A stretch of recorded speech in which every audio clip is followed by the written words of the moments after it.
Sure. Welcome back, guys. Hello, Mrs. Banis here, Mr. Loebner. and we're continuing on our mission to flip the world, one lesson at a time. We're going to flip you on your heads today when we talk a little bit about Columbus and his quest for empire.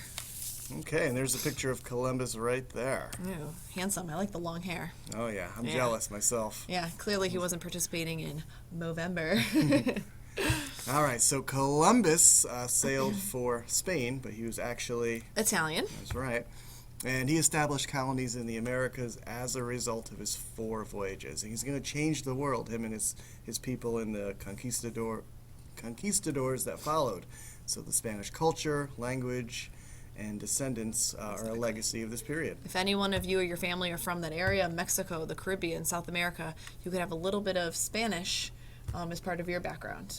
Absolutely. Yes. So Hispanic race was born from this age of exploration. Before that, the only people that lived in the Americas were The natives. Native Americans. Okay. And we'll talk more about this in section 4 with the Columbian Exchange. Little map here of 4 of Columbus's journeys. So he would take about a year or so to, do the round trip to the Caribbean and back. And every time he would come, more people, more settlers, more soldiers, and more gold for Spain. And Columbus started slavery in the New World with this enslavement of the Native Americans. I know we have a holiday named after him, but a lot of people think we shouldn't. Exactly, because of some of the more negative things that he did. So in 1492, Columbus sailed the Ocean Blue. the Ocean Blue. The Nina, the Pinta, and the Santa Maria. And the Mayflower. Oh. No. What? Not that one. No, not yet. Okay. That Not comes quite later. yet. So Columbus landed in the modern-day Bahamas, and of course he thought he was in the Indies. Which, guys, if you ever hear somebody referring to the West Indies, they're talking about the Caribbean. All right. He thought he was in the East Indies near India and China and Indonesia. Exactly. So it made sense that he called them Los Indios, or the Indians.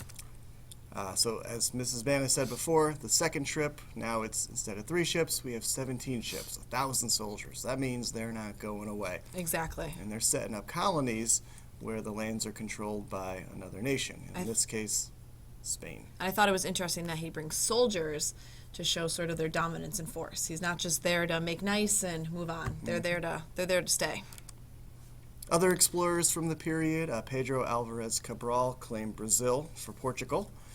Amerigo Vespucci, very important because he discovered, you know what, this is not India? India, the Indies, this is a new land. So Exactly. America is named in honor of Amerigo.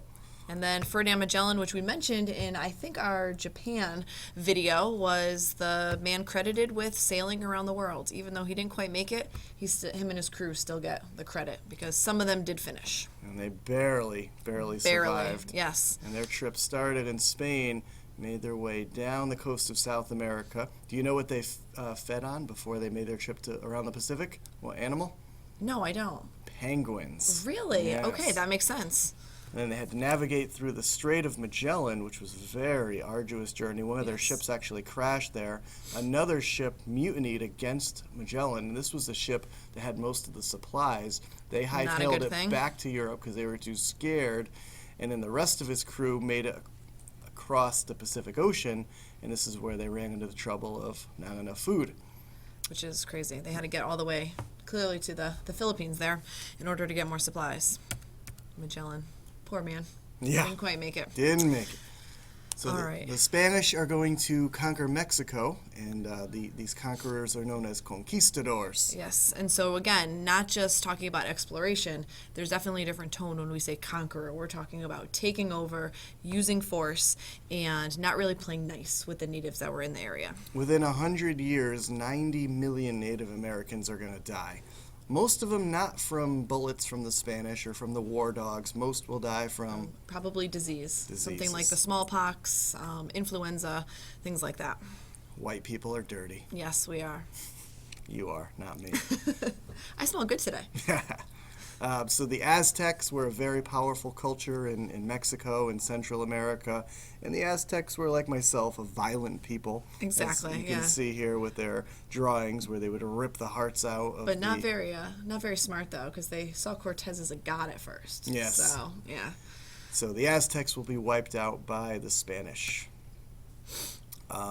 So really quickly, the Aztecs will be defeated by 1521. Yeah. Even though Montezuma gave him gold and treated the Spanish with Yep. as gods, it didn't matter. It did not matter. And the key here is the Spanish, even though there was a moment, I think, when the Aztecs were defeating them or seemed like they might defeat the Spanish because there was only 600 men. The superior weaponry, the muskets, even just a sword and a shield, the diseases that we talked about, and using the Aztecs' enemies. They just were no match for Cortez and his men. And here's an image of the war dogs, which were specially trained to attack the natives, who were not really clothed that well. So just imagine that coming at Very, you. very painful. Same thing in Peru. Francisco Pizarro conquered the Incans a little bit after.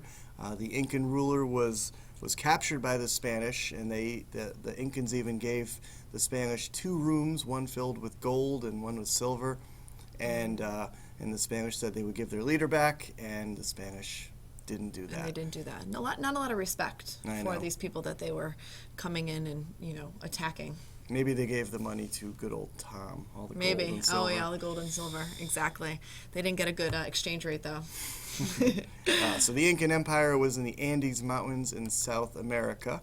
So a new society is formed in this new world. At the top were the Peninsulares, who are from the peninsula in Europe. These are the Spaniards who come to the new world. So they didn't really take into consideration the people that had already been there. They just said, you know what, we're here now, we're settling, and we're going to bring our government and our sort of way of life here and impose that on you. And it didn't matter that you were here first, we are now on top. Spanish settlers that were with the Native American women, if you know what I'm saying, their children were known as mestizos, so they're half Spanish, half Native American. And then we're going to talk about the slaves coming in, the slave trade, and so the Spanish settlers who were with African women, those descendants were known as mulattoes, those children. And the lowest were the full-blooded Native Americans, and then the full-blooded Africans that were part of this new society. And finally, we have the encomienda system, which is a system of oppression where Native Americans are forced to do farm work, ranch work, mine for the Spanish, and the Spanish would often abuse the natives, work them to death, especially in the mines. Yeah. And once Native Americans were gone, that's when was the really Africans easy. come Yeah, into it. I was thinking about encomienda. Think of it as sort of a fancy word for the Native American slavery. And people were very, they were harsh. They treated them badly, like you said, abused them. But there were people, some Christian priests, who were very much opposed to this type of rule, and one of those men was Bartolome de las Casas. He was a Spanish priest who wanted fair treatment of the natives. He said, well, they were here first, and we should respect that, and the way that they were treating them was, not good. And he supported actually enslaving Africans. So even though he was a priest, he wasn't totally against slavery. He said, no slavery of the natives, but it's okay if you bring in other people to enslave and do the work for you.